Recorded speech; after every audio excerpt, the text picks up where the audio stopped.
As the nation celebrates its independence, we hear a perspective from a communism survivor about what makes America so important. Take a look. Please welcome Lily Tang Williams, who is a survivor of Mao's Cultural Revolution and a candidate for the United States House of Representatives from New Hampshire. Lily, it's great to speak with you today. Well, thank you for having me back.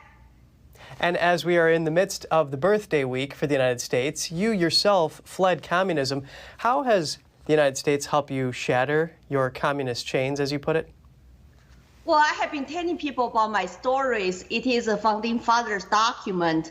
The Declaration of Independence brought me to this country when I first was exposed to it by an American exchange student when I was third year in college.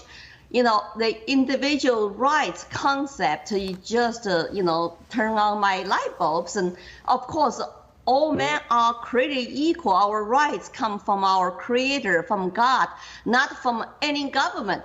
That's just like the first time I ever heard of it. It just really resonated with me. So after that, I think I'm totally changed, mindset.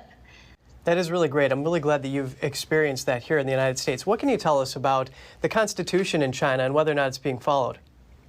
No, of course not. I mean, they had all the rights listed, but it's just in piece of paper. They don't stick to it. And we have a one-party dictatorship, and they can change the Constitution to fit their needs. And like the presidential Xi Jinping's term limit was eliminated. Now he can be the China's leader forever. And of course, we've seen in China horrible human rights abuses, and even back in October 2020, U.S. lawmakers called what the CCP was doing to the Uyghurs genocide. So yet another way that the United States is standing up for freedoms there. What does the United States mean to you and to victims of authoritarian regimes around the world? Well, I see the U.S. is the shining city on the hill, and we cannot lose America because, the world will be a very dark place. Everybody look at the United States as a leader of the free world, and they have to stand up firm to protect human rights and to call out authoritarian regimes that are abusing human rights.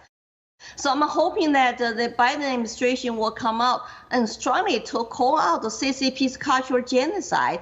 And I just saw recently they are still, jailing, arresting the Hong Kong protesters, even, overseas. So I think that we need to put that on the negotiation table to say, you know what, if we want to deal with you, then please think about you need to release those political prisoners at once. And of course, the United States has been very active in calling out the human rights abuses in China. And as we look back in history, the United States helped Europe by rebuilding its economy in order to prevent the spread of communism there. So another reason why the United States promotes freedom. In your view, why is the U.S. worth defending?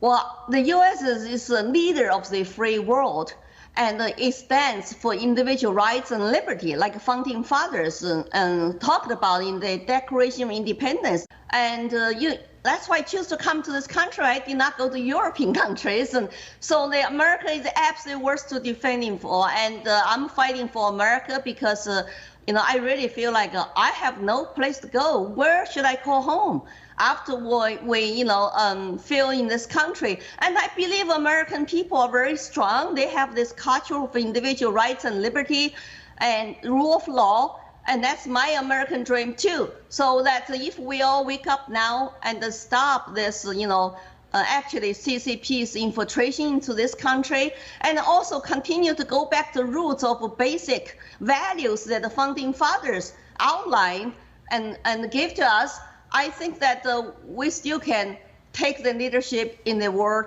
and fight the communism and socialism. Lily, I do really appreciate hearing your insight on this. Lily Tang Williams, survivor of Mao's Cultural Revolution, thank you so much for your time today. Thank you.